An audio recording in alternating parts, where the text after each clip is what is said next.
bar. That extra gear, the first 3 steps. Huge strides in the performance. That I might not be the player I am today.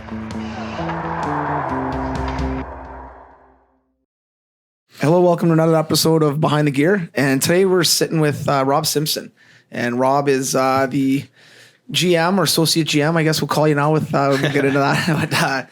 But with the London Knights, and obviously quite a storied franchise and quite a team and organization.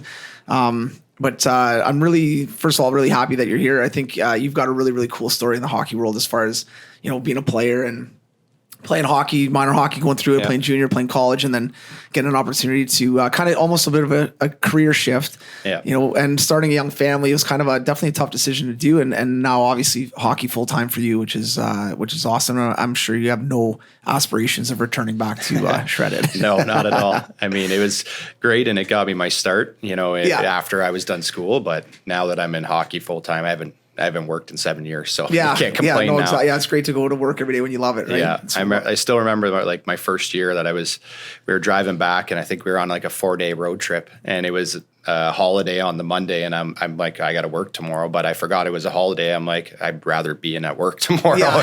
You know, it didn't feel like it was like all my friends are, you know, doing stuff and going and having a few beers and stuff. And I'm like, I'd rather be at work personally, you know, because it's awesome. Not work anymore. Yeah, exactly. Yeah. Now your wife may not think the same thing, but she'd rather me be there, but you know, that's where you try to involve them in your career. But I mean, I think like, you know, no matter what, like whatever kind of lane you're in as far as hockey for a living, you're stuck doing nights. Like I'm the same. I'm gone a lot of nights. You know, and you guys travel a lot. So, you know, you need to have a special person with you, obviously, that understands it, gets it, and kind of can mold with that, right? Exactly. I think too, like you kind of forget, like when you're early on in your career, whether it's in hockey or anything, everybody works a 9 to 5 mostly. But then as you get along, older in your career, more tenured, you move up in roles. It doesn't matter if you're in hockey or you're, you know, a general manager of you know, some business, investments, whatever. You're going to be working long hours. You're going to be working on the weekend. Yeah. It's just the nature of the business. So I always looked at it like, if I'm going to have to do that, then I'm going to do it in what I love, so that I don't feel like I'm working. Yeah. And I never wanted to be anything else other than in hockey. From the time I was growing up, obviously I wanted to play, but when I figured out I wasn't good enough to be able to do that, there's so many different avenues, and you know, the hours and having an understanding wife and family, that becomes part of it. But the nice thing with this job or any hockey job, you do get your summer, you know, so your summer's a lot lighter, and you know what, it's nicer out. You can be around the pool or be with the kids more on times when you want to be. So as long as you have that understanding in the winter and you kind of set those expectations, then it's a lot easier. Yeah. Yeah. And take advantage of those times with the kids, right? Yeah. And then family and stuff like that, obviously, for sure. Growing up for you though, where's home for you? Cobourg, Ontario.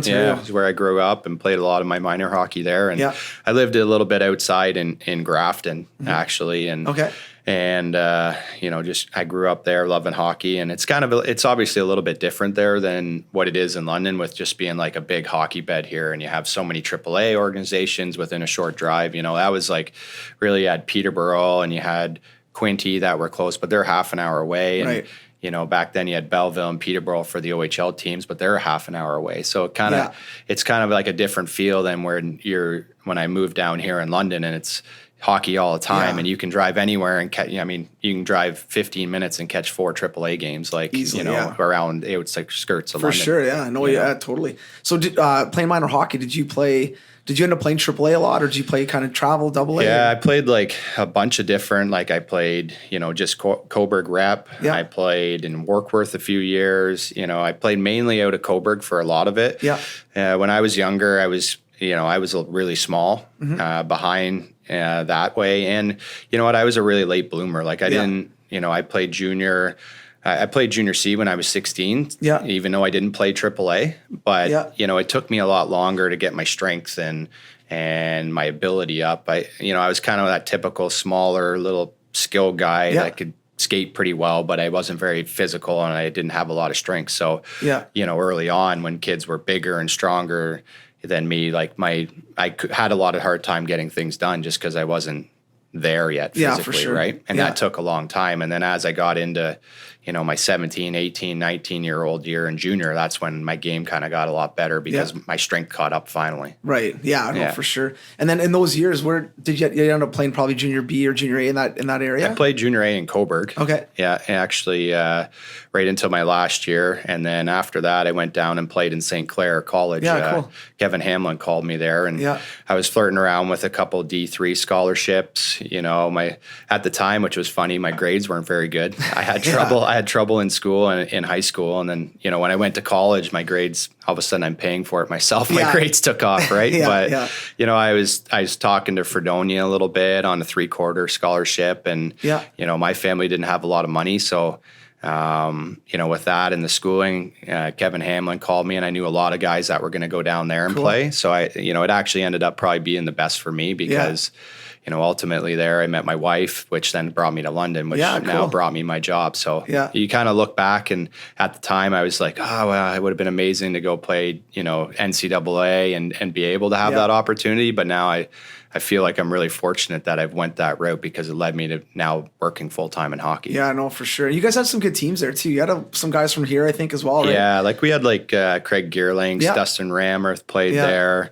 Paul Vergeer was on our team, like some really, really good junior B players in the area, and there was some OHL guys on our team, like Mark Rideout that played in Windsor. Yeah.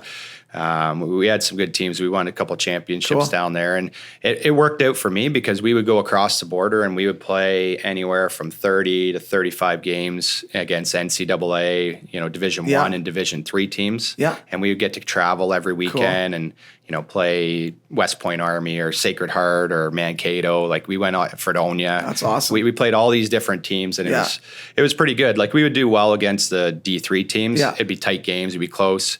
You get into the high-end D1 teams and, it'd be like 6-1 and stuff, but we'd still have a good time and enjoy it. You're playing in front of 10,000 like in some of these places. So. Oh, yeah, especially places like, we were at like Omaha, Nebraska, which is, you kind of think of Omaha, like what's, and unbelievable fans. Like it was unreal. Like some of these places you go to, you're like, whoa. Yeah. Kind of like, it kind of sets you back a bit. The American fans are just like, they just say things and the way they chirp and like they just make it exciting because they're so into their team and they're so involved. And totally. Like we played in Penn State one year and I never forget it. They did the newspaper as we came out and they were throwing in the stands, chucking them after each other. Yeah. And it's just like a cool experience to be a part of something that's kind of so much. Sure.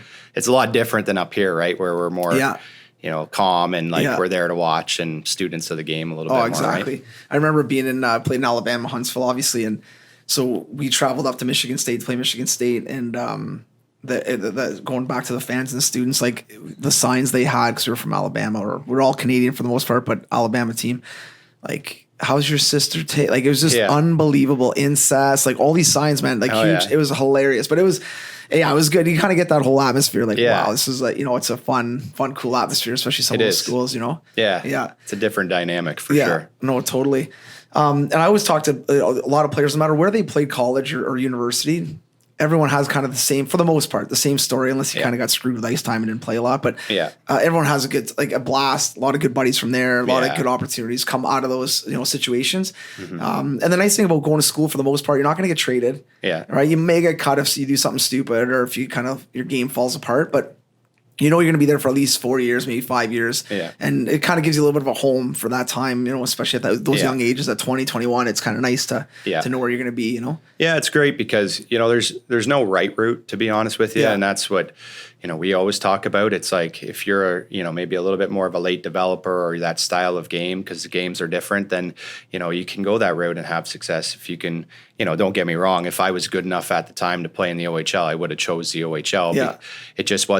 I just wasn't ready for that, right? And I wouldn't have had success, and I wasn't capable at that time. So there's really no right way. It just depends on the player. It's really an individual based thing on what you're looking for, where you're at in your career, and what's going to be best for you, right? So, and I think a lot of times as parents, we got to step in as parents and say, okay, you know what, my son's maybe undersized right now, or he's a late bloomer, he's not ready for it. Even though that 15-year-old boy's like, I don't know how to play in the O, playing the O. And kind of taking a real good evaluation of your kid and saying, you know what, they're not ready to go there. And even maturity, you may have a 6'2" young boy who's 120 pounds, like, and he's maybe tall enough to play, not big enough, and super immature. I don't know if I want to send them there yet. Maybe we'll wait a year. And I know you guys, and I mean, most of the teams now are real conscious of, keeping players for just their 48 and then talking to them, saying, okay, what do you want to do? May not be a spot for you here this year. Do you want to play an exhibition game? Or, and a lot of times like, no, I want to keep my NCAA options open. And so I think the OHL is a lot more cognizant of that, over the last bunch of years where they're trying to let players have those two options. For sure. Like even us, we won't even ask a player to play a game, a lot of the players that we have that play games, they might be 19, 20. They're playing junior B. Yeah, right. And they know that, I'm going to Western. That's what I want to do. And if I could play a game with the Knights, that'd be my story. Sure. That'd be I always remember when I played, it's even like I remember Chris Matten's boy.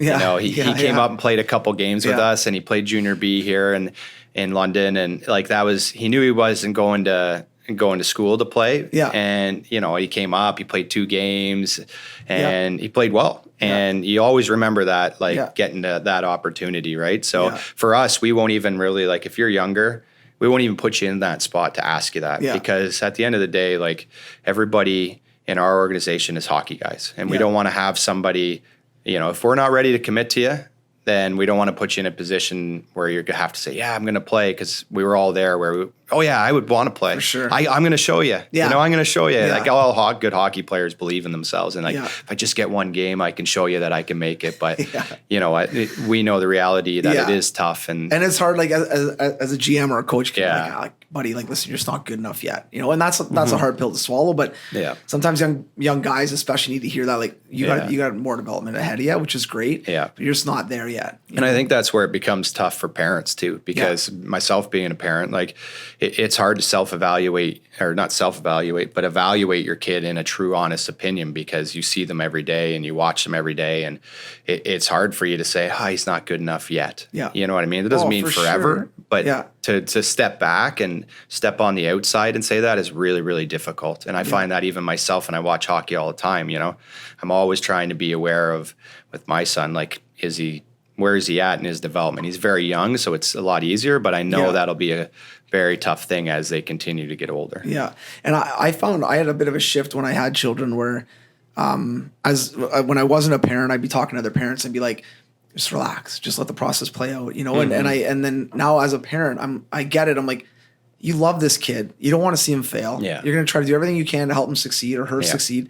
And at the end of the day, it's nothing more than, so those crazy parents we all talk about, it's just they love their kid. We're all crazy. Yeah. It just depends what your crazy is. Totally. And not only that, we all got a bit of craziness. It's who can hide it the best, Yeah, right? exactly. So in your car, when you're by yourself and you're losing it because your kid, didn't score 2 goals, maybe don't say that to your kid. Yeah. Maybe don't say that to the guy next to you. Just ride home and enjoy it. Yeah. I always say that. It's hard, right? But I say it to my wife all the time because she likes to talk at the rinks, and I'm like, I don't like talking. Yeah. Doesn't mean that I'm not I don't believe what you're saying, but I just don't want to do it at the rinks because I just don't want to be, for and sure. I know I'm going to be a crazy dad, and like everybody else is, we all love our kids so much. That's just going to happen. But for sure. Like you said, hide it as best you can. You gotta put that deep inside. Yeah. It's like when you're playing as a player, you might be mad at the coach for the shifts, but just don't show it.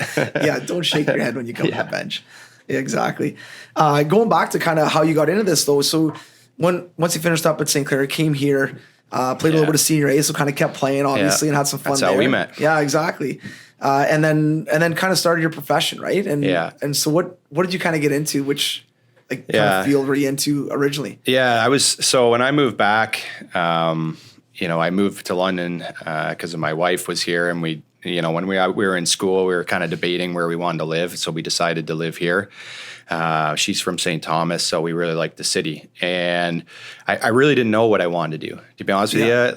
I just got done, I took police foundations in school, didn't know what I wanted to do even when I went to school. I was going there to play hockey and then school. And, I did really well in school there. And, when I moved back, I wasn't sure. And, I was talking time with a few people, and a couple of people told me, you might be really good in sales. You might want to try that out.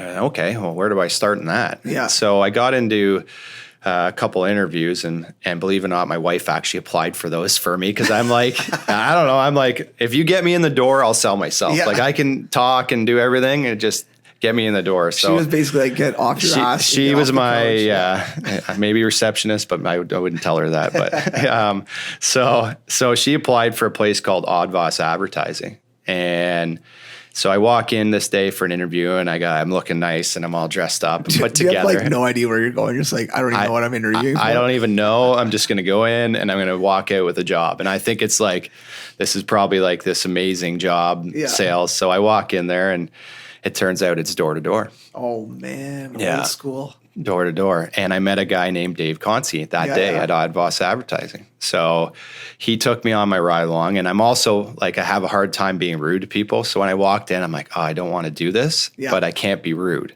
So I'm like, I'll just stick it out for the day, and then I'll move on. So then next thing I know, Dave is talking to me, and there's we're a big bullpen, and there's stuff going on and everything. He's like, okay, we're going to do a ride along in Kitchener. I'm like, oh, now I'm going all the way to Kitchener. Way. Yeah. So, and this is how it's all going to tie into hockey. For sure. So we drive all the way to Kitchener, and I'm driving. I remember Dave still had this blue Jeep that he brought from Alberta. I can remember like it's yesterday. Yes. Yeah. We start talking, and he played junior A out there and played in really good leagues. So we just kind of hit it off because of hockey. And at that time I was going to play senior A out in Tillsonburg. Yeah. So I decided to stick with Oddvoss Advertising for a bit. I'm like, I don't have another job. Yeah. And turned out I was very good at it. Almost every day I sold out of what I had or was close to. What were you selling? Like, what was it? We were selling like different things like golf packages. Okay, yeah. There'd be food, like coupon stuff. Coupons, thing, right? basically, is what it was. And you had to like get yourself to the door. Everybody thought you were selling something they didn't want. You had to get in, like talk to them. And I don't know, I had a way about me to do it. And so I kept with it. You were a very good bullshitter. Basically. You need this. Yeah. You need this. I have a good start. You need this. Yeah. So I started with that, and I was making pretty good money. I think I was making between $500 to $700 a week, doing that. And I'm rated 100 years ago. I'm old now. So that was a long time out, a lot of money. And I didn't have a job. So I'm like, well, I'll just keep doing this. So I think I did that for about 3 months. It might've been 3 months or so. And then while that, I invited Dave to come out and play senior A. So we started playing senior A. That's where I met you and all the guys. And at that time, that's when Concy started taking the Chiefs team with Dave Brown. Dave Brown was the head coach then. It was minor midgets, right? Minor midgets. Yeah. I think it was the 91s, if I remember correctly. So he started doing that, and he said, well, why don't you come out, and we need an assistant coach in like November. So he's like, why don't you come out and help a little bit? So I'm like, sure. And I had no idea if I wanted to be a coach or just, I kind of run with a philosophy in life that I always say yes. So if somebody offers me a job or offers me something, like I don't care what it is, like I'm just going to say yes because it'll get me further ahead than thinking I'm too proud and I'm going to move. I can't do that. That's, you know what I mean? No, for sure. Do you mind loaning me $1,000? Yeah, sure. We'll talk about it later. Yeah. I meant work, not money. Okay. Yeah. Okay. So, he asked me and I just said, yes, and I'll do that. Just same thing as advertising when hey, you want a job? Yeah, I'll take a job. I'll do whatever I need to. So, I went out there and I helped the team, and then me and Dave kind of got to know each other and became friends. And the next year he was going to take the 94 team. Yeah. Right. In minor Bantam. Yeah. And so I was going to be his assistant. He was going to be the head coach. And I think it was maybe 2 months before the season started, Pat Powers got the job in St. Thomas. Oh, yeah, that's right. Right? And he asked Concy to be his defensive coach. Yeah. So then now we have a AAA team. I'd done maybe half a year of coaching, and I worked hard and everything like that. And they called me and said, you want to be the head coach? And I said, yeah, sure, I'll do that. Yeah. I just said yes again, and away I go. And so Concy went and left, and I started coaching that, and that ended up being our 94 team that won the championship here against the Junior Knights. We had Matt Rupert, Ryan Rupert, we had Ryan Shipley, we had Jordan McNaughton. We had we had six, 7 guys total that played some amount of games in the OHL off that team. But one of the kids on the team was Cal Hofford. And his dad actually, which is funny, was my assistant coach, Lindsay Hofford. That's right. Yeah. Not really. Like he was kind of helping me. And I learned a ton that year from Lindsay about coaching because he'd coached in the WHL. He was the head scout for the Knights at the time. He'd coached for the Knights. And that was a great year for me because I got to know Lindsay. Yeah. But then I really learned a lot about coaching from him. Yeah, for and, lineups and how to run your practices and everything. And he was a huge asset for me. I'd go over to his house quite a few times and just hang out, and we'd chat about the team and what's going on. So that was kind of my first, step into coaching. And I was lucky, because if Lindsay wouldn't have been there, I would have been kind of like, boat without a rudder. Where do I go? Totally, you know what I mean? For sure. And even with the parents, being a young coach, sometimes you can get taken advantage of. Exactly, right? yeah. Those parents in your ear, ice time, all that stuff. So having a guy like him who's experienced, be like, no, like, exactly. I'll deal with this, and you coach, which is nice for sure. And it worked really well, because Lindsay was busy with his business and everything there, but I don't think he wanted to be the head coach, because he had his son on the team too, right? Sure. So I could kind of take those reins, and then I'd bounce ideas off him. So I did that for 3 years with that team, and then we lost to the junior knights 2 years in a row, and then finally in the minor midget year we won the championship, and I think we had 12 guys drafted off that team and had a really good draft. And then at that point, the Chiefs were talking to me. They wanted me to go back and do another 3 years. And I was like, I kind of want to stick with the minor midget age. I love that age. It's the draft year. Yeah. It's a big year. And so the junior knights called me, and they offered me the 95 team. So okay, cool, yeah. Yeah, and we had Chris Lidner. That was a good team. It was okay. Yeah. It was okay. Yeah, it wasn't probably as good as 94, we were just 500. Yeah. A lot of the players, some of the players had went to the Chiefs. That's right. Eric Bogard and Davis Brown and all those guys were there. So, but that turned out again, they offered me to stay at minor midget. I said, yeah, I'll do that. Yeah. So it was probably another great learning experience for me, because I learned how to take a team with limited talent and that hadn't won, had a mentality of losing. And for myself as a coach, I had all these big ideas of what I wanted to do that year with the team that I just had to scrap, because I had in my mind what the AAA team was that I worked with for 3 years. Right. But now I go to a team that I haven't been with. They haven't had success. The roster was in different flux all over the place, and I had to go basically, okay, I got to scratch that and start all over again. And that was probably one of my funnest years, just because the kids were really appreciative. We worked hard at it, as far as at the time, Brad Wilkins and Derek Gransma were the two assistant coaches. Yeah. And we put everything we had into it, and we worked hard. And, we had some big moments in the year where we beat some top teams and things like that. Yeah. We lost in the first round, but we went all the way to Game 5 against Windsor, who was a good team. They had that Hamani kid that year. Yeah. And it was a different mentality where the kids hadn't, right? I don't think they'd been together like that and had any kind of success. So I still have kids off that team that call me and say, I learned a lot that year. So it's kind of that, it was pretty self-gratification in that, right? Yeah. And then after that, I took the 96 team, right? Yeah. With Jared McCann and Spencer Watson and Brett Sini. We had a really good team. I think we won the Lions championship again that year, and we only lost one game. Or we tied one game in the playoffs. That's it. Really? Yeah, we were a very good team. And that year, I lucked out, because now I'd been doing a little bit of minor midget, so I got to know some of the scouts. Yeah. To kind of carry on how I got into the Knights. It kind of ties you in a lot with the OHL clubs, right? And if you're a good minor midget coach, you're helping promote kids and talking to scouts and agents and things like that. And to be honest with you, promote them, but you're promoting the ones that you actually believe in. For sure. It's your reputation online too. Exactly. Right? So, and that's what I always tell the kids, even at our age, with the Knights kids, if you don't act the right way, if you don't carry yourself the right way, if you're not professional off the ice, if you don't train, if you don't, if you're not a good person, I'm not going to go to the NHL team and lie for you. Totally. You know what I mean? Yeah. Because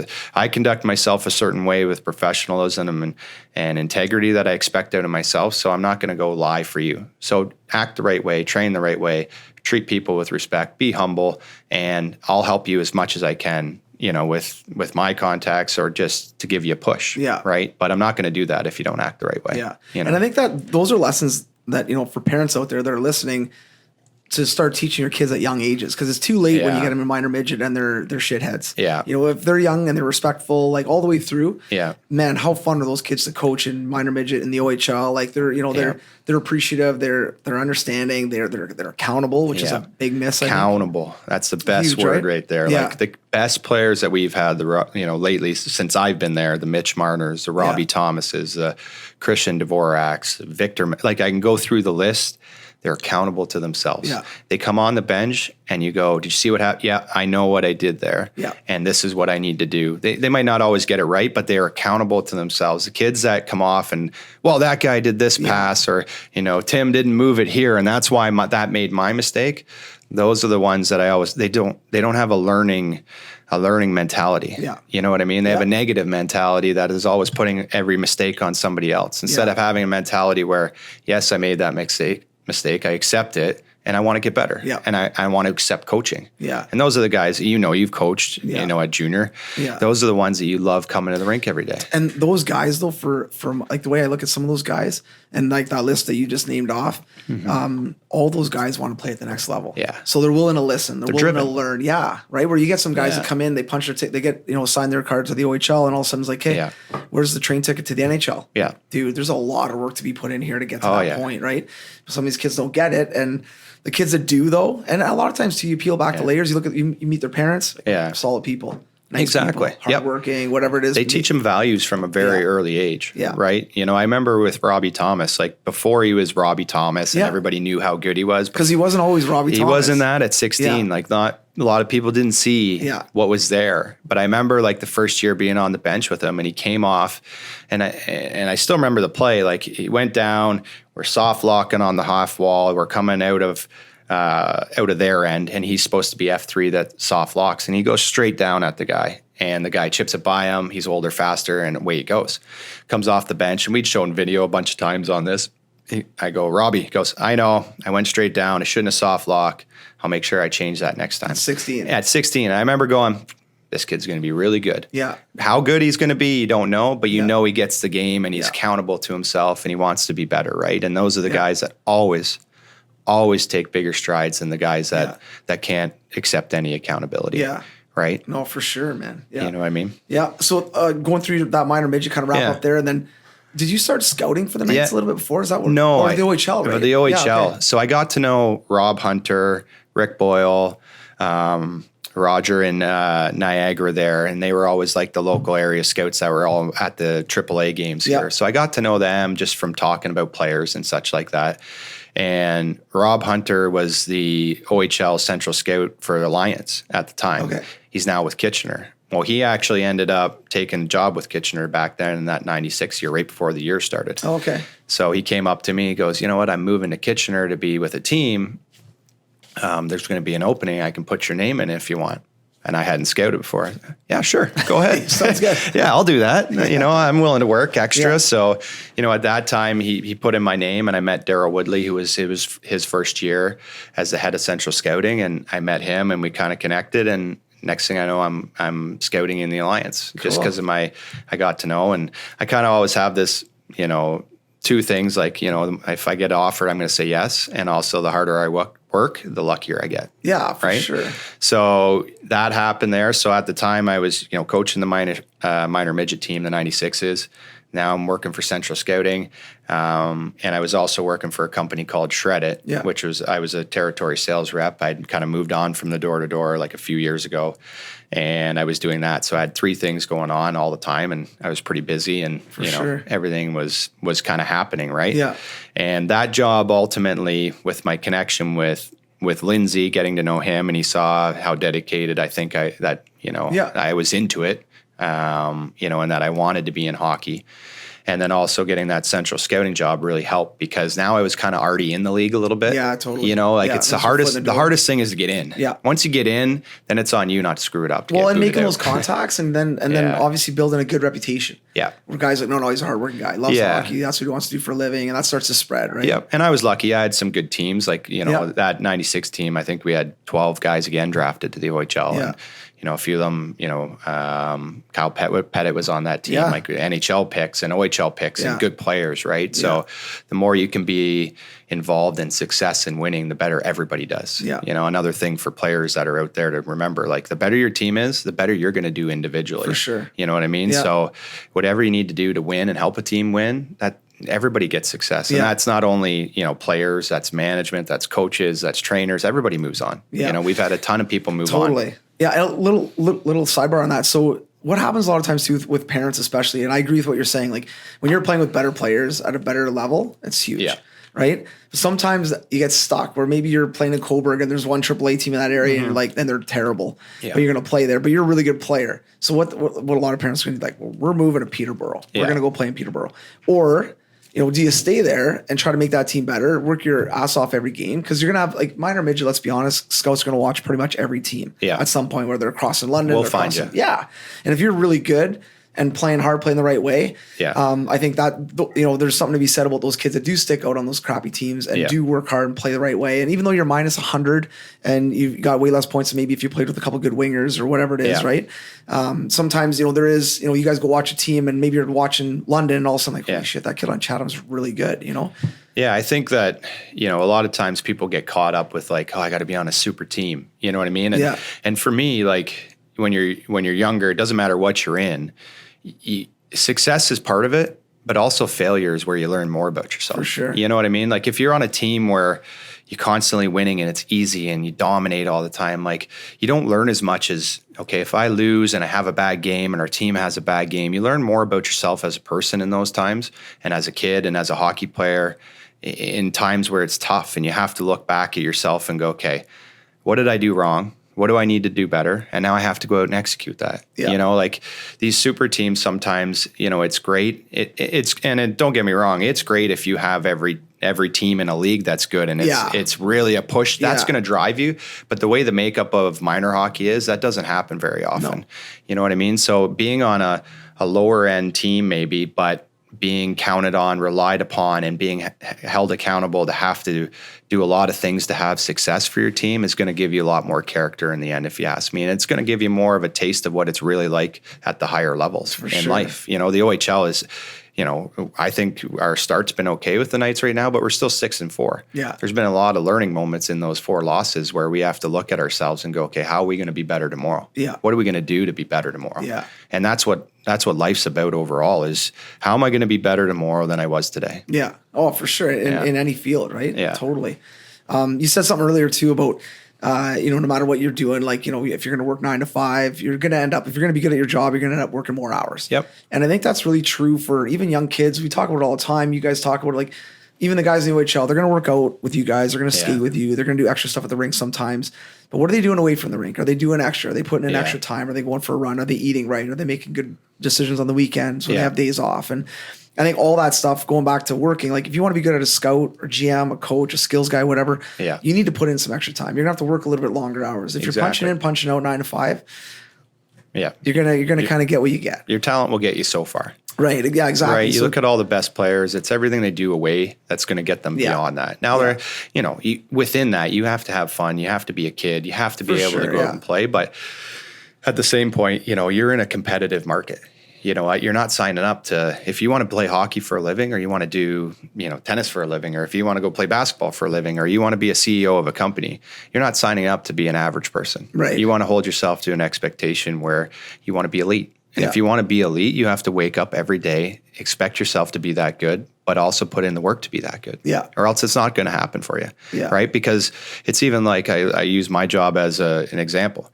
If I'm not working as hard as I can, if I'm not being the best I can be every day, if I'm not motivated every day, there's somebody else that's waiting to take my job.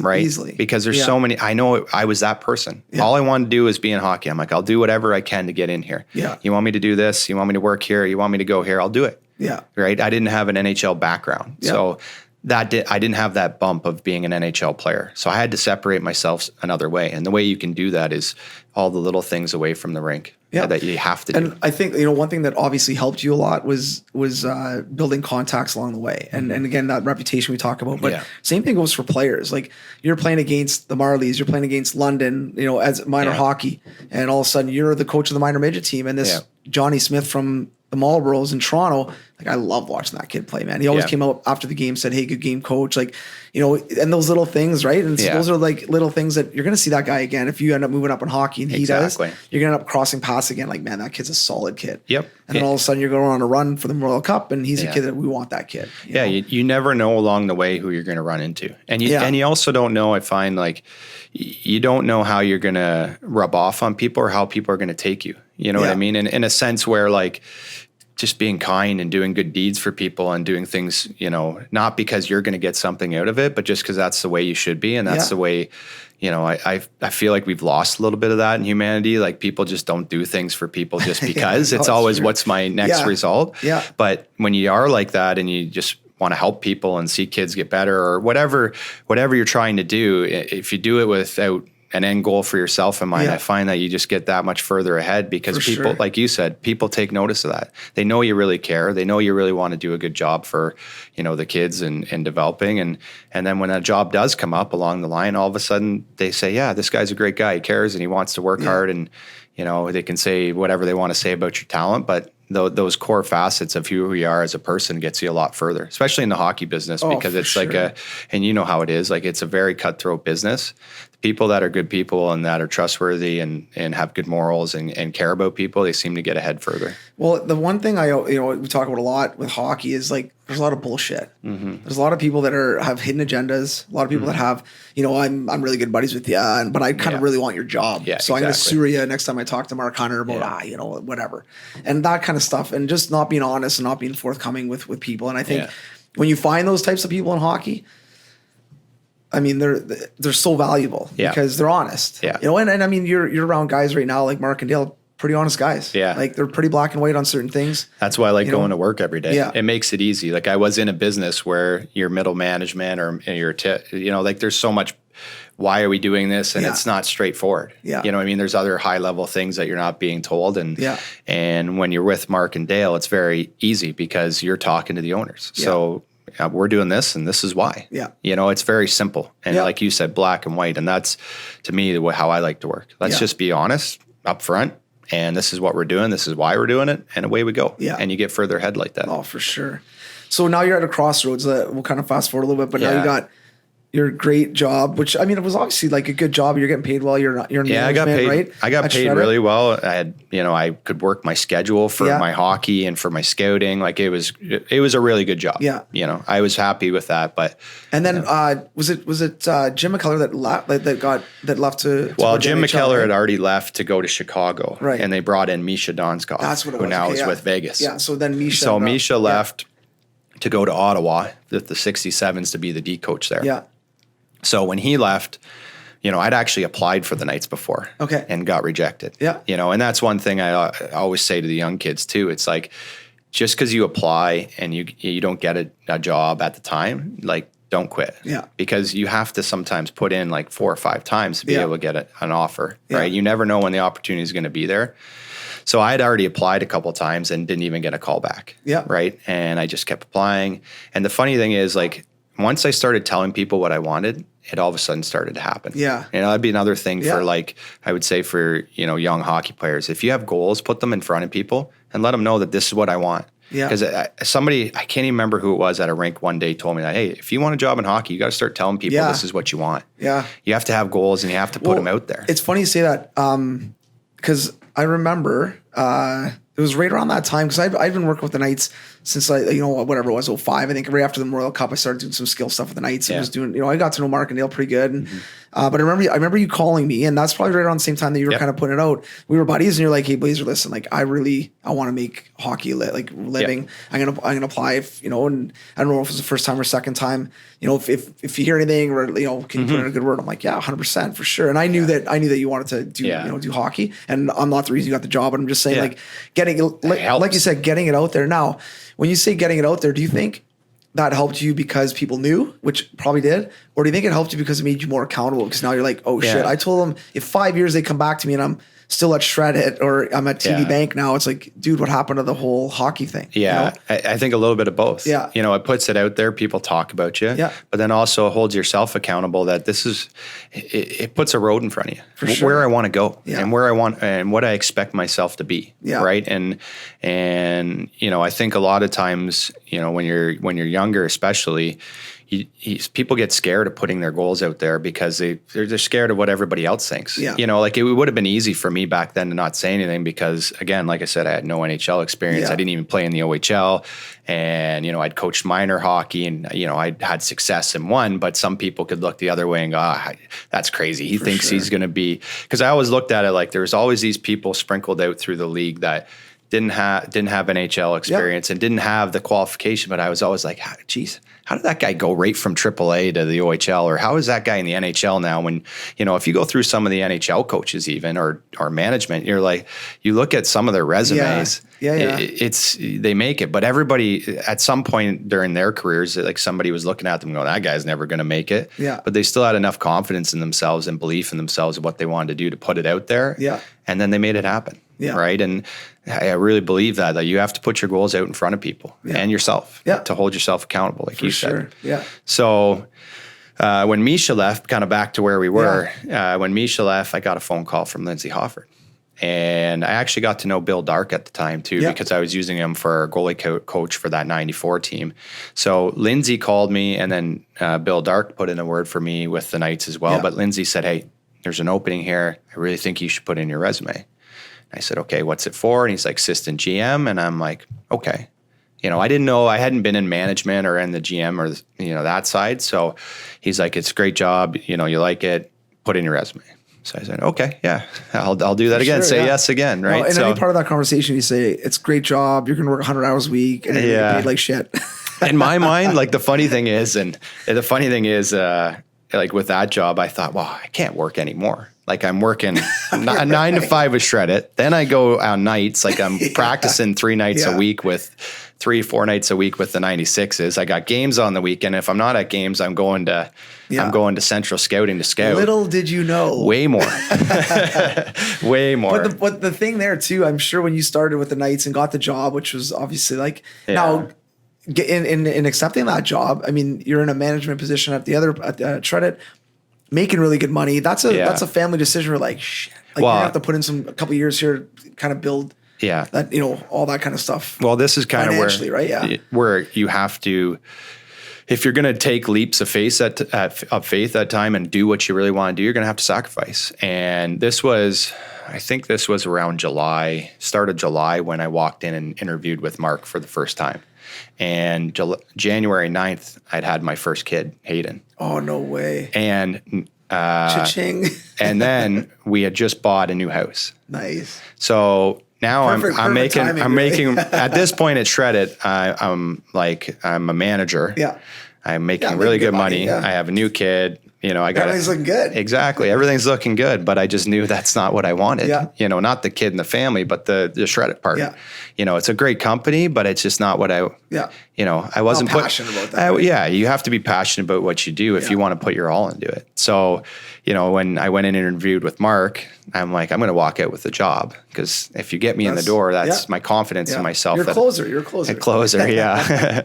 But, so then that was a big decision. I mean, there was really, to be honest with you, there was no decision for me. They offered, I came home and I talked to my wife and I said, what do you think? But in my head, I was like, this is what I'm doing. This is where I'm going. Yeah. This is what I'm meant to do. What was Christy's reaction? Like, obviously she knows you're passionate about hockey and probably would love you to get this gig just because that would make you happy and you'd be good at it. But I mean, looking at a new baby, a house, all that stuff, like, she thought I was going to work the same hours too. So that was a little bit of a change. Well, both of us were, but I thought I was, and I was a little naive to what was in it. Now looking back, I work a ton of hours. But it doesn't feel like I do. Yeah. So that's how I want to live my life. For sure. So, when I went into this job, obviously I'm kind of back starting at the bottom again, right? You have to start and work your way up and, but it was exciting when I still remember that day when he called me and said, we want to bring you on. It's pretty cool. It's an amazing experience because everything you've done, your life is revolved around hockey. And I was doing all that minor hockey stuff for 6-7 years, just trying to figure out a way. Okay, I know I want to work in hockey. How do I get in and what do I do? And I'm going to seminars and I'm trying to make myself better and I'm listening to coaches and I'm, doing whatever I can, saying yes to everything to try to get in. And then that all culminates into, okay, the London Knights, where I live, now give me a job and an opportunity. And I'm always grateful and thankful to Mark and Dale and Basil for that opportunity because, they didn't have to give me. I'm sure there's other people that were really qualified for the job way more than me. Yeah. But they saw something in me and, listened to Lindsay on, everything that I'd done and where I was trying to go. And I'll always be so grateful to them because they gave me an opportunity. And now I'm living what I love to do because of that. And I think that, we were joking around about a pay cut because I was an assistant coach in the O and I get it. Like it's just what the market can bear, which is totally fine. It is what it is, right? The same as a company. 100%. Right? That's why I love hockey. It's same as a company. Yeah. You don't start on the first line. No. You start on the fourth line. Exactly. And your coach is your boss. Yeah. So you got to work your way up. Yeah. No, totally. And I think, when you look at kind of those first 2 years, let's say, I mean, what would you have paid to do an internship or a college degree under Markendale Hunter and just learn the shit that you learned those first 2 years? Like probably 10 grand a year, 15 grand a year. I would have worked as many hours as they wanted and just been on a fly on the wall and listen. So, and what do you need done? Yeah. I think about it that way. I mean, the amount that I'm sure if you look back now and look at what you were when you first came in to what you are now, you're like, man, I learned so much. So much. I came in there thinking I knew, like, I know hockey, and we all do that as Canadians because we watch the game, and everybody, I hear lots of parents, I've watched hockey, so I know, but you don't really understand the level of knowledge that's there until you get with, three people like Basil, Mark, and Dale, and you watch. Like one of the biggest learning experience for me was sitting in that coach's office every single day and just listening to Dale and Mark break down tape. Yeah, it's crazy. Yeah. Like just where I was then to where I see the game now because of them and what I've learned from them is just, it's not even close. Yeah. And now I'm lucky enough that I get to talk to NHL people and I'm taking information from them on the scouting side and GM side and coaching side. It's just a different way to look at the game. Yeah. And it's just amazing. Every day I'd walk out of there like kind of like energized because I'm like, I learned something new today that I'd never even been taught when I was in minor hockey or even playing junior. Yeah. Like I thought I knew because I played junior A and I had some amazing coaches that taught me systems and taught me how to play, but just a different level. Yeah, it's like a professional level compared to an amateur level. Sure. You walk into that. Yeah.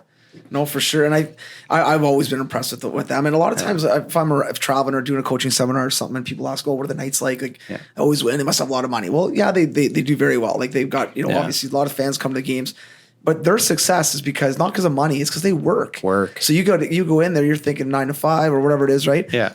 Mark doesn't work 9 to 5. No. Dale doesn't work 9 to 5. Like I'll walk in there sometimes at 7, 8 in the morning. They're cutting video or Dale's on the bike. Like Dale, they work, man. They work. And so you kind of this contagious a bit too. And exactly. If you're not in there at the right time or you're taking a day off or whatever it is, you feel guilty a little bit, right? Like you're 100%. Not keeping up with that kind of regime, right? And that's why they've had success because everyone that's in there, like Dylan, Dylan Hunter and Stedman, all these guys, like they work. Yeah, we're a team. Yeah, we're a team, and we're led by them, and their work ethic, like you said, is infectious. But then there's a sense of pride with the team too. Yeah, for sure. You know what I mean? There's a sense of pride that you want to work hard and you want to do the right things because you're lucky to be a part of this. So you want success to come to the team and to the players and to everybody that's involved. And to do that, you're right. You have to have hard work. Yeah. That's one of those another, pillars in your life that if you want to have success, you got to work at it. Yeah. Yeah, no, for sure. What was your first impression of Mark when you walked in? Like, as far as just like, cause he's obviously played a bunch of years. He's a big guy. Not like when you first meet him, he's not like gonna crack a joke. Yeah, right. He's not gonna make you feel comfortable right away. No. If anything, he wants you to feel uncomfortable to see how you handle that. There's like the way they set up that office, and I don't know if it's a mental mind. Yeah, but they got his desk, and then you're basically sitting in the couch way at the back. Yeah, or you're sitting like crooked. And I felt like I needed a microphone to talk. Hey, how you doing? Yeah. What? Intimidating a little bit, like because the knowledge that's there and the experience and won Memorial Cups and won a Stanley Cup. You know what I mean? Yeah. So you have to believe in yourself in those moments because you're talking across the table with somebody that knows way more than you. Yeah. And he probably, if he asks you a question, he knows exactly what you should say. Yeah. Right. So you just have to believe in your answer and believe in yourself and be able to come across that way, but it is intimidating when you meet those people and you're around them. I mean, now it's a little bit different. Even like my first couple years, I'm getting to talk to NHL executives and NHL people, but I always kind of just looked at them like they're just another guy, for sure. Another person that I can listen to and learn from. Yeah. Right. And at some point in their life, they were where I was. Yeah. Right. So why not listen and learn from them, take that experience and don't be intimidated to the moment because you might miss out on something that you could walk away with to use. Totally. And rolling this back to young kids, I think a lot of times young hockey players, male, female, have a hard time talking to coaches because they're old, they're authority, they're a dad or mom, whatever. And I think that's good advice even for young kids. Don't be afraid to talk to your coach. No. Ask your coach, hey coach, why didn't I play that or why, you know, how can I get better? Or why did I sit that shift? Like ask these questions, you know, and if it's a good coach, they're going to sit you down and say, listen, buddy, this is why you didn't get the puck deep, or whatever it was, turn the puck over 3 times in a row. I told you, and I told, you know, and I think that's important that's one thing I didn't do enough when I was growing up playing. I always respected my coaches, whether they were good or bad, but I was always afraid to talk to them. And I wish going back now, I could have just looked at them eye to eye like you were doing and saying, hey, listen, I got a question for you. Yeah. And there's kind of 2 things I think that come with that. A, the coach that you're talking to, if he has confidence and he knows who he is, then he doesn't mind that. He doesn't mind being challenged. Good coaches don't mind that. Challenge me because I know what you need to do better. And I'll tell you. Right. The other thing is the player needs to know that he has to ask that the right way. Right. If you go in and go, hey, coach, why did I sit? That's not going to go over that well. Coach, I know I sat last game. I want to be better so I can earn that ice back. I'm not entitled to that ice. I want to earn that ice back. And what do I need to show you to be able to do that? Right. There's just a difference. That's a good point. How you phrase that. It's like, I want to earn that back. How do I get it? Not, I'm entitled to that and give it to me. Right. And I'm not going to lie. When I was younger playing, I was entitled to it. I thought I was. I thought I should get it. I never earned it. I never, it took me until I got older to learn that the hard way. And I had some good coaches that sat me and didn't listen, you know, like, and were hard on me, but you know, I was really tried to always be self-reflective. You know, as I got older, I learned that, you know, and I think kids need to learn that you have to ask for those things the right way, and you have to show respect to get respect. For sure. Oh yeah, guarantee. And I think you're right. If we can teach kids at young ages to be respectful and ask, like, I totally agree with you. If you go to a coach and start whining and bitching about ice and Johnny's playing more than me and this, you know, then that's just going to go sideways in a hurry. Don't ever go in and talk about somebody else either. That'd be another step of advice. If you go in and go, well, Tim's getting more ice time than me, I want to know why. No, what do you have to do for yourself? Right? What do I have to do myself to be better? You know, there is competition within team for ice time, power play, penalty kill, and everything like that. But as soon as you start looking at everybody else instead of yourself, you're back to that mindset, which you're not trying to learn. You're not trying to get better. Now you're not taking ownership for yourself. You're worrying about everybody else. And a lot of players do that, where they're like, why is he getting that and I'm not getting that? That's the wrong mentality to have. Look at it and say, hey, what do I need to do better? And how am I going to execute that? And what are the steps I need to get there? And worry about that process. Don't even worry about the end result. Worry about the process that's going to get you there. What are all the things you need, your coach needs you to do every day to be able to get what you want? And then execute on that. And it doesn't guarantee you'll get that at the end of the day anyways, but at least you're giving yourself the best chance to be successful at it. I know that's those are great points for sure. And I think the process sometimes is the hard part. Because everyone wants to get to that end or that finish line or that draft or that tournament or whatever it is, right? And I think that process is something that you got to embrace a little bit and work through it. I said this to one of our players the other day, actually, because he kind of had his process wrong, right? I'm like, you don't get dropped off at the top of Mount Everest. You get dropped off at the bottom. And you got to walk your way up there and you got to figure out a way up there. Nobody starts at the top. Nobody, like very few.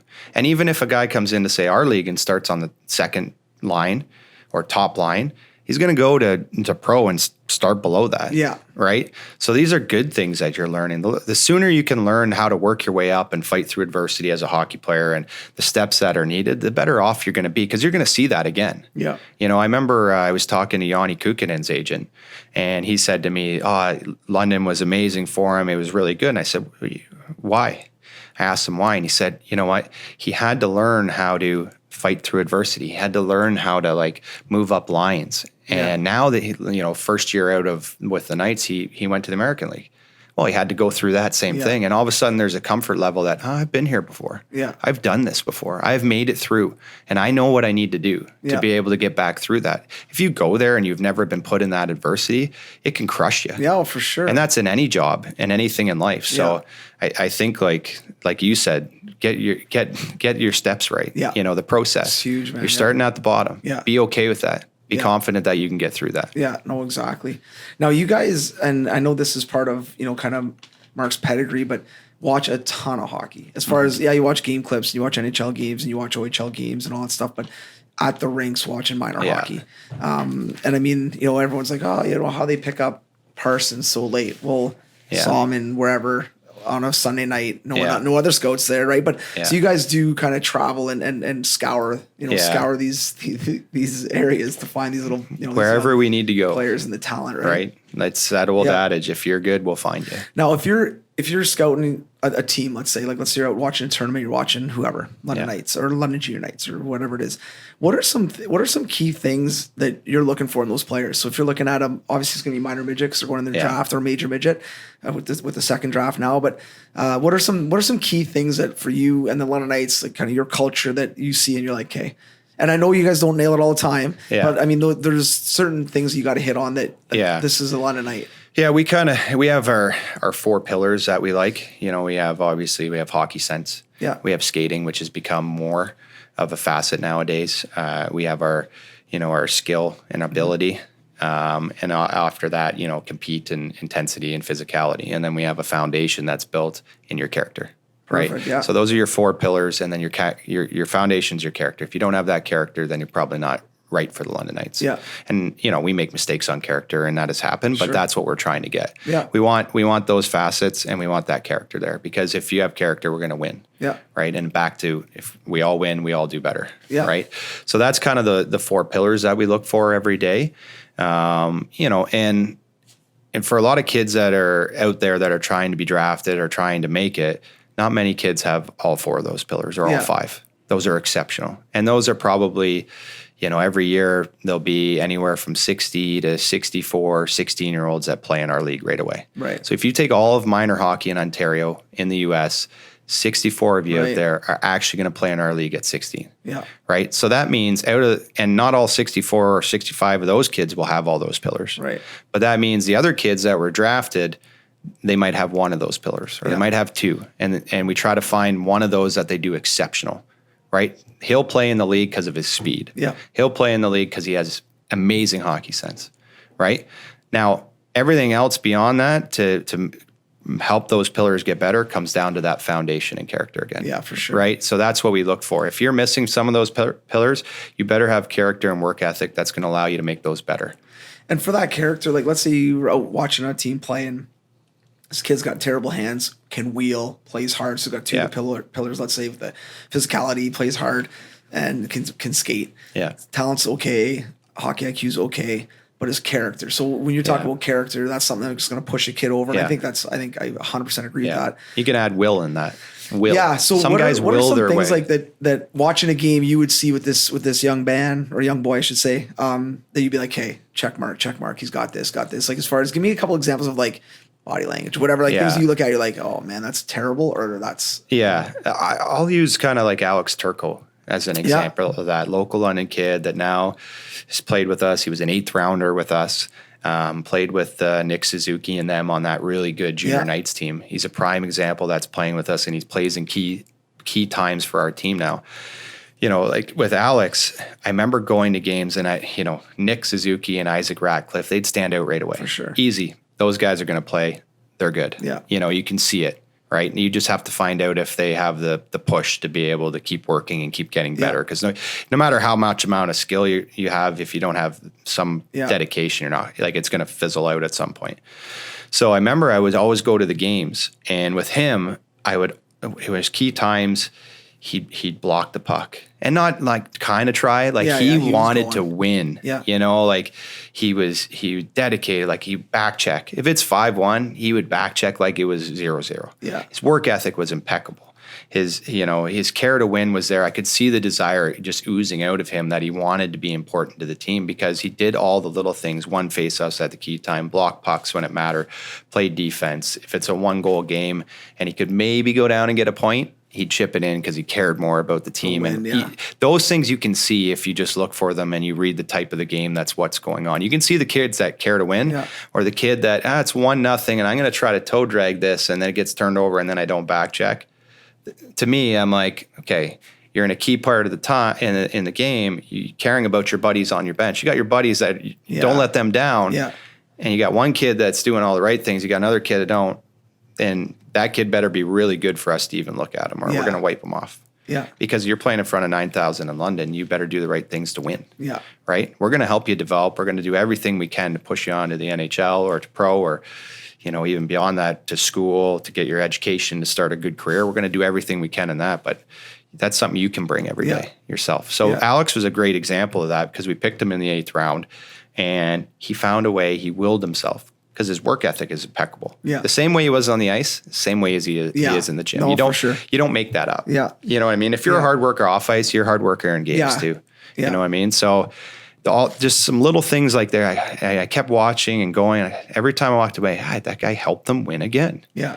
You know what I mean? And he was off the radar a little bit. Yeah. So, and he's a guy too that I love him, by the way. He's a great kid. Yeah. But good person. Yeah, but he's also a kid that is mature for his age, where he understands his lane. Yes. He's not trying to be a 50 goal scorer in the OHL, which some guys do, especially in the 3rd, 4th year. And he wants to be 100%. but he doesn't mind blocking shots. He doesn't mind. He wants to get cookies. He wants to get goals and assists and things like that, which is great.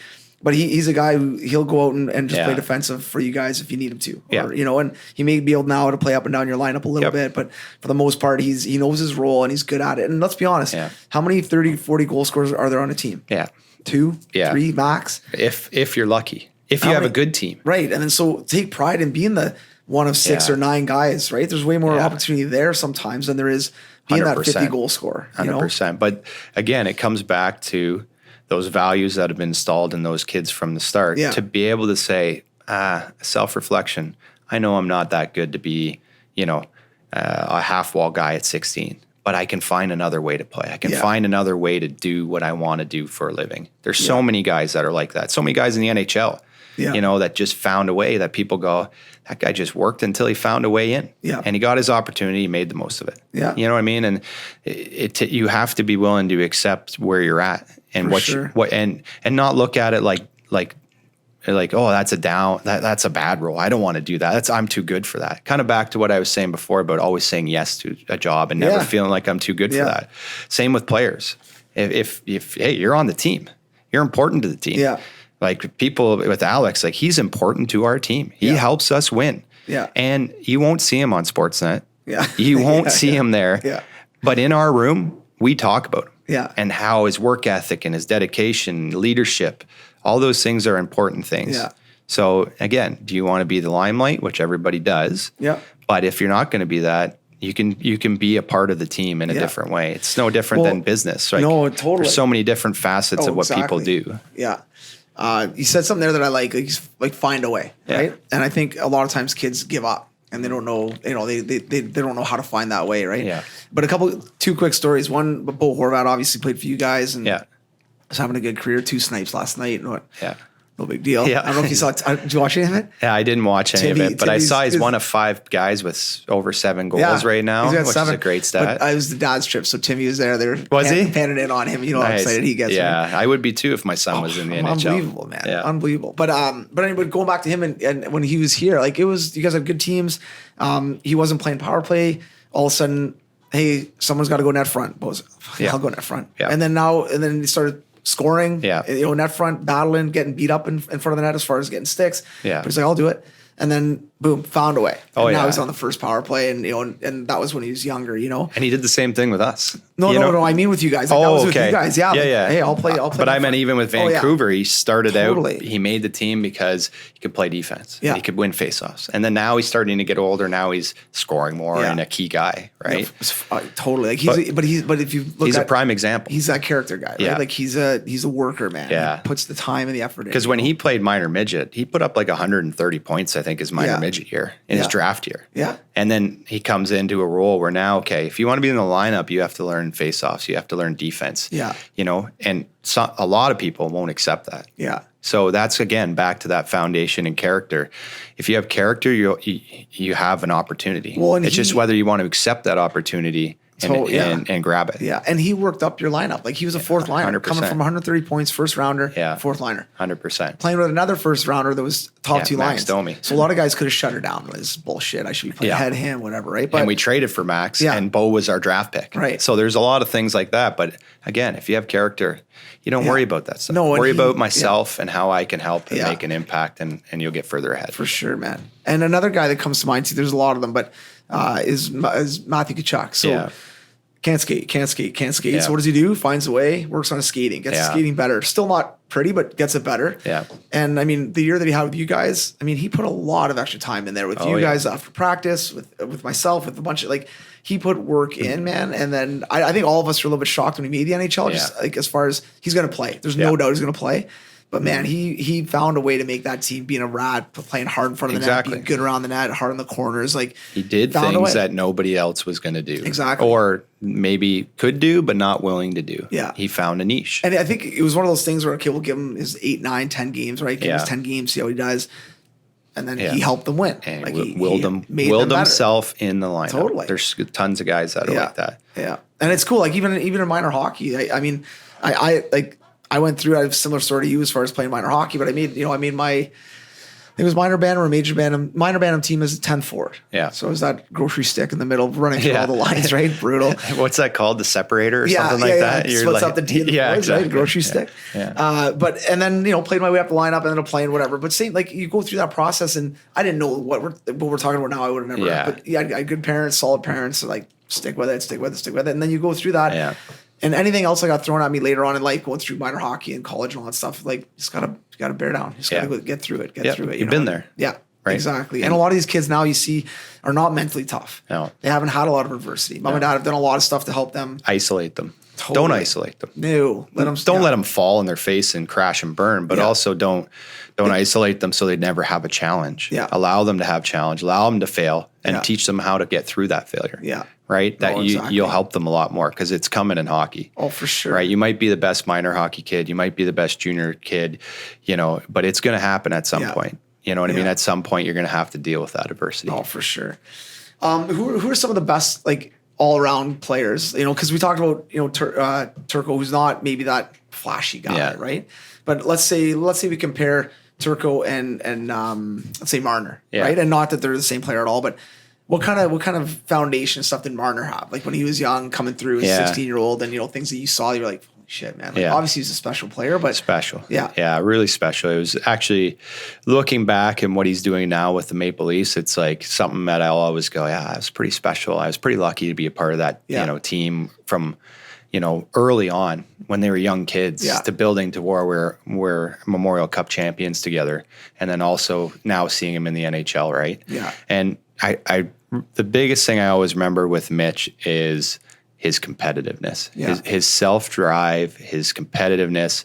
He wanted to be good. Yeah. He didn't want to just be good where I'm good. He wanted to be the guy and good. Yeah. He wanted the pressure of I'm the big game player. And when it's the biggest game, I want to be the guy. I want that pressure. I want that. He was better. Like he needed that. Like, and I think that's why, like, playing in front of 9,000 people was great for him because he had that electricity in himself that like every game was a big game. I don't want to just be good tonight and be bad tomorrow. I want to be good tonight and tomorrow.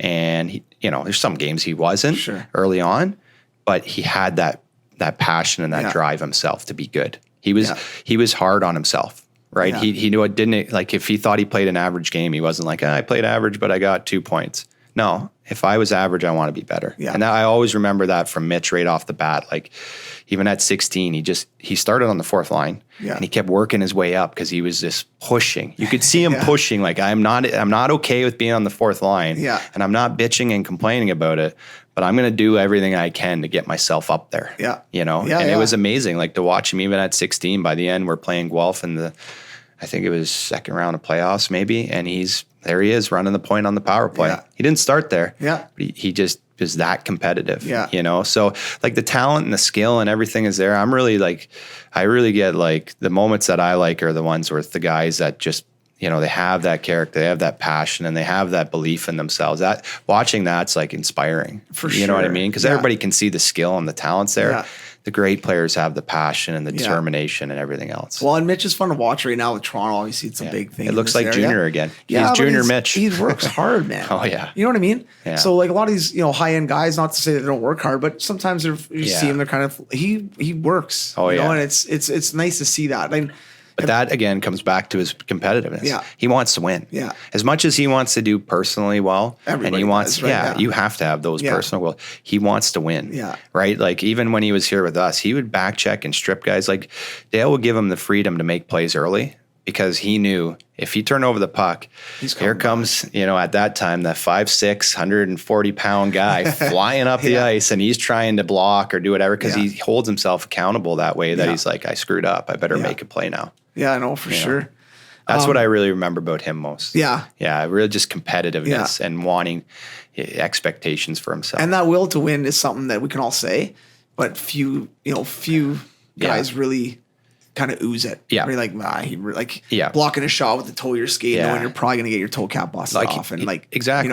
You see it even at the NHL level, he's doing the same thing, right? Yep. And even in practice, it's not like that's just game time. Yeah. Like in practice, if he was on a 2-on-1, he didn't make the right play, he'd be mad at himself. He's like, I expect myself to be that good. Yeah. And it's funny that he is. Man. Yeah. In practice, he would back check. He would do everything needed. Yeah. You know what I mean? Because he wanted it that bad. He believed in himself and he knew he could be that good. Yeah. No, it's great. And that kind of stuff I find is really contagious too, right? That's for why the young guys. won. Totally. And even the older guys. Like I remember when Kachuk, I said this before, but when Kachuk was doing a lot of extra stuff, like he was pulling guys like Dvorak and all these other guys are coming out now and Devo's an awesome guy too. Yeah. And he's like, let's do it. Like now all of a sudden there's 3-4 guys doing extra stuff and spending extra time on the ice and working on their skills. And I mean, at the end of the day, they're going to get better, which is going to help the team get better. And Kachuk's another guy who wants to win. It's like Tom Brady. Yeah. Right? If your best players are also your hardest working, your most dedicated, they're good people, then everybody else has to fall in line. Well, he's doing it. Yeah. I better do it. Yeah. If that's what my best player is doing on my team, how can I not do that? Yeah, I know exactly. You know what I mean? If your best player on your team is lazy and leaves the ice early, then that's going to be contagious, right? So again, that's where that coming back to that foundation and character. If you find that in a guy that has those 4 pillars, then you have a good chance to win when that player is 18 and 19. Yeah. Because your team's going to have more of that in them. Yeah. No, for sure. I'll finish off with a couple little quick questions for you because I don't want to take up. I already took up a lot of your time. But, what's one of the biggest lessons that you've learned kind of in the role you're in now with guys like Mark and Dale? Is there anything that kind of stands out, or a couple of things that stand out that you're just like, man, like this is, I get it. Like kind of whether it's work ethic, whatever it is, but it kind of stands out with those guys or that group. I think I've really learned a lot about an eye for scouting now from being around Mark and Dale, and they're brothers, but they have different philosophies a little bit on both, and just what a player looks like, what you have to find in a player, and even like last week, maybe it was 2 weeks ago, Mark was here now being back from the NHL, and he just, every day you learn little tidbits. Like we were watching a game, and it sounds like something so small, but I remember we were watching a game and we were talking about a player and playing in the green and gold tournament or the Wendy Dufton, and he said, well, that guy better have a great work ethic. And I'm like, just kind of sitting there thinking, wow, what do you mean? He's like, well, this skill, and this skill aren't good enough, but he's got this. So he better be a worker. And if you don't have a worker in him, he's never going to get better. He won't ever get better enough. And it's just like, it seems like something small, but like little things like that I listen to them and I hear them, I just, that's a good point. Yeah. You know what? I better check into that guy's character. Yeah. Like I know it's work ethic. I talk a lot, but like just little things like that and what a real player looks like and, how you make plays or how the game. I've learned a lot about how minor hockey transfers to the OHL from them and what you look for to be able to pick out those things. You're not right every time. Yeah. That's scouting. You're going to be wrong more often than you're right with the amount of picks at play. But just like the knowledge in the scouting side and looking for players, I feel like that's one thing that I've really, from being around Mark and Dale, really learned a lot more on. And just seeing it every day. No, that's good. And any advice for players out there? Because I know a lot of times you kind of mentioned it right there, but he better have this because he doesn't have this. But a lot of times players try to just play outside their box. And you're trying to dangle in a minor midget tournament, and that's not the game. So when you're out, looking, do you have advice for players? Like, do it I always tell players that's not going to translate to the next level. Yeah. So don't worry about if you're Mitch Marner, you can toe drag guys, go ahead and do it because that's fine. But if you're not that type of guy, don't try to do it because you're trying to impress. Yeah. Right. Chip the puck down. That's going to translate to the next level. So is there any kind of advice that you give to those minor midgets or major bantams coming up next year, minor bantams coming up in a couple of years? But we're like, hey, listen, if you really want to play in the OHL or you want to play college, these are things that are going to translate. Or these are the kind of key 2 or 3 things that you kind of see. I would really say watch the league you inspire to be in. Okay. So, you know what?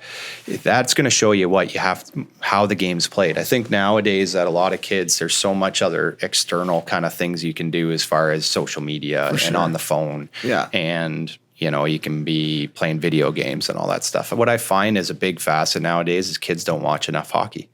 I'll talk to kids in the draft and ask them, do you watch any OHL games? No, I've never seen one. Well, how do you know what you need to do or how the game's played or what type of player you can be and where you can fit in the OHL if you don't ever watch it? That's a great point. You know, I felt that back to what I learned, as soon as I started watching more OHL hockey like I do now, my scouting became instantly better because now I went, I see that kid over here on this team doing what I just saw last night, and he's doing it on his own. Yeah. That's going to translate. Yeah. And I would say the same thing for a player that's playing minor hockey. If you watch the league and you think you play like, a player, watch him. See how he has success. See what he does wrong. Yeah. And you can do that yourself. You don't need somebody to tell you, hey, move the puck or chip the puck or make these passes. Yeah. You can just watch it. Yeah. And a lot of kids don't watch enough hockey nowadays because there's so much other things that they're doing. Yeah. And you have to have fun, but just watch the league you inspire to be in. Yeah, that's a good point. Right? As soon as I started watching OHL hockey, then I somehow find a way in. Yeah. Same thing with you. If you want to be in there, watch it. Yeah. There's games here in London. There's games in every city. Yeah. It's on TV. For sure. That'd be the biggest thing I would say. And then you can learn on your own. Yeah. Be a student of the game. Yeah. And I agree with you. I think, and even at the NHL level, like as far as young kids, they don't watch a lot of NHL games sometimes. No. And their hockey IQ is not great. Well, no doubt. You know who does? Watching. They're really good players. Yeah. It's like back to Mitch Marner. Yeah. I remember we came in one morning and we were trying to figure out our 5-on-3. And Dylan had cut Vancouver, and they were doing a behind the net play to both Sundins and then out. And it was like a box +1, but pushed way down.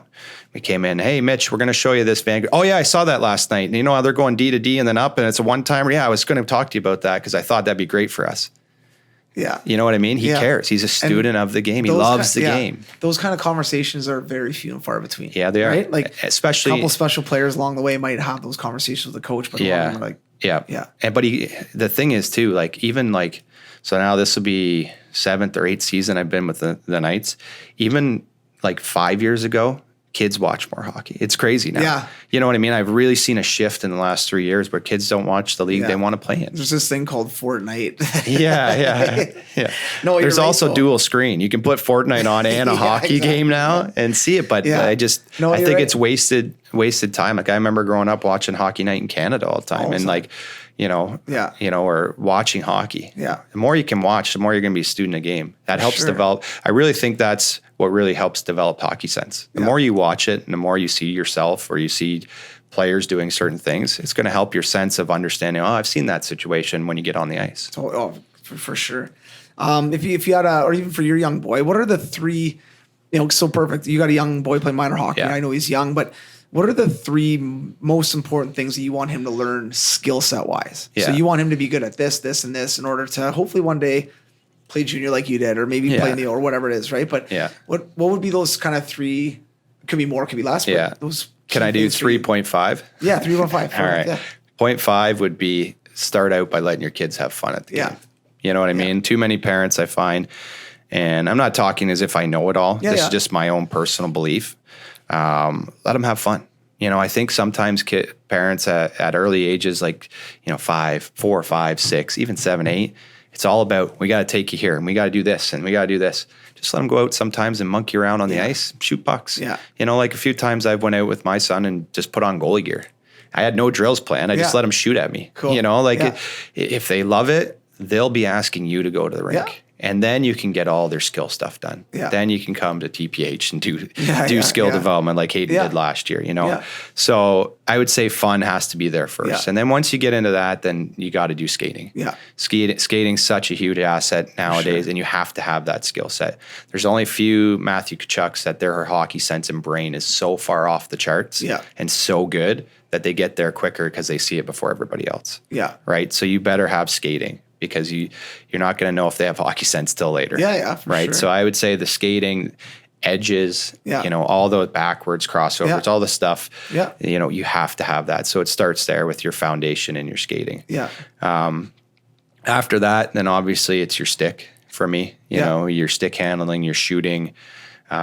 Those are things that you can do really well. I think your shot is one that a lot of times people don't work on enough. Yeah. You don't sit and shoot pucks. You know, you go to a lot of camps and there's skating and there's, you know, stick handling a bit, but there's not a lot of shooting. Yeah. I think that's a big asset because all the really good players can shoot the puck. For sure. Right. So in skating and stick handling and shooting. And then the last thing is, I think passing is another thing that the more we can work on our passing, but the more you can teach kids early about what's deception in your passing. I like it, because when you get into AAA, even early on, or in junior, you watch the best players. They don't always show you what they're doing, but they know. You know, like they know look, they're using their peripheral, and you can teach that at an early age. You can teach a kid to go down the ice and, okay, I want you to look at the goalie, but I want you to pass it to me without looking to me and use your peripheral vision.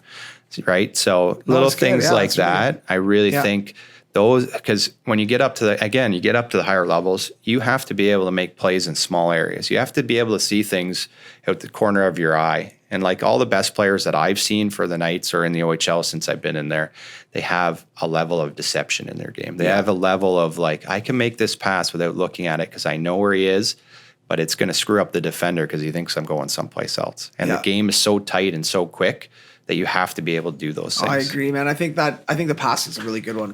And one thing I find too is players learn how to use the backhand of their stick. 100%. Whether it's a shot or picking up passes or making a play off the backhand, but it's so huge, and a lot of kids are really bad at it, especially at young ages. Yeah. And even at the OHL, man, you got guys, you know, that are flying down the wing on their offside, get a bomb, like a good hard pass, and boom, goes up and turnover. But I think that deceptive piece is massive. Yeah. Like, we talk to players a lot now about like 360, like being able to like know what's going on all around you for concussions, body contact, taking contact, all that stuff. Yeah. But also, you know, you're going to the corner, I know I got a guy there, I fake this way, dump it that way, he's gone. Yeah. You know, and 100%. just little things like that. But I agree, I think, and at young ages, it's kind of fun to work on too. And don't be scared. Like the one thing I find is don't be scared to slow down your practice when the kids are younger, because I know what it's like. Like I'm going out with my son and coaching now. I'm like, oh, I want to go quick and I want to get him reps and everything. It's like, you know, so sometimes it's easy to let them accept that pass on their forehand, right? Instead of saying, try it on your backhand and screw it up and not be good at it. Yeah. But we're going to do it 100 times and you'll get it at time 57. You know what I mean? Like to be okay with that. Yeah. Be okay with them making mistakes. Put them in positions where you know they're going to fail, but you can work with them to achieve success after. Yeah. It's funny you say that. Like even, you know, if I'm in with Washington or Hershey, you know, at the pro level, I'll be like, guys, go slow. Yeah. Like go slow, man. Just get it down, feel comfortable with it, and then we'll add speed to it as we get going. Exactly. And a lot of times, you know, you've heard it before, like, oh, I'm trying to make them puke. I really want them to skate. I'm like, no. Yeah. Not a chance. No. Like we're gonna go slow, we're gonna have pace to it, but we gotta teach. We gotta teach these kids how to get better. And one thing, going back to the Knights having success, you guys teach. Yeah. On the bench you teach, in the locker room you're doing video, and after practice, if I come in and do something or I'm coming in after practice, you guys are on there working on shooting or working on rims or whatever it is, and that stuff is huge. Like that pays off dividends down the road for these young guys. You know? It's a big part that you can, like, if you're an assistant coach or any part, like if you're not doing that, what are you doing? Totally. You know what I mean? Like if you're, you know, I've heard some stories about coaches coming in at 10 and leaving at 2:15 or 3 after. I'm like, well, you're not really giving all to you. How can you ask your players to give you everything they have if they don't know that you're doing it? Yeah. You know what I mean? Like if you're a coach, how are you not working with them? You know, I understand when it's, again, back to minor hockey, you're not getting paid and you got a job and you got to go home and see your kids. Sure. I get that. Yeah. I get that. There's only so many people that really want to do it as a career. Some are doing it as hobby. But when you're getting paid to do that job, then how can you not? How can you not see, you know, Tim's struggling on his rims? I'm going to go out there and shoot 100 pucks. That's my job. Yeah. because I want him to get better. I care about him. Well, I care about him to be better too, right? And you get what you want, but you're caring about him, which is helping him. And now he knows you're invested in him and that you care about him. Yeah. Because that's a big facet nowadays of like coaching too, is like, we're in a different age. The day of like the yelling, we're going to puke and I'm going to get, that kind of scare tactic. It's not good. Yeah. Nowadays it's like, okay, I care about you. And more than just hockey. Like I want you to be happy. Yeah. Are you good at your billets? Are you good at here? How's school? Yeah. Let's start there. And then let's talk about hockey too. You have to work that way with kids and they have to know that they can trust you. Oh, for sure. Yeah. Right? I think the trusting is a massive, and knowing that you are vested in what they're doing. Yeah. You want them to be a better player, better person, all that stuff. When they know that, then it's a two-way street. Exactly. They can have conversations with you. They can ask you questions. It changes the whole dynamic for sure. That's when I find coaching fun. Yeah. Yeah.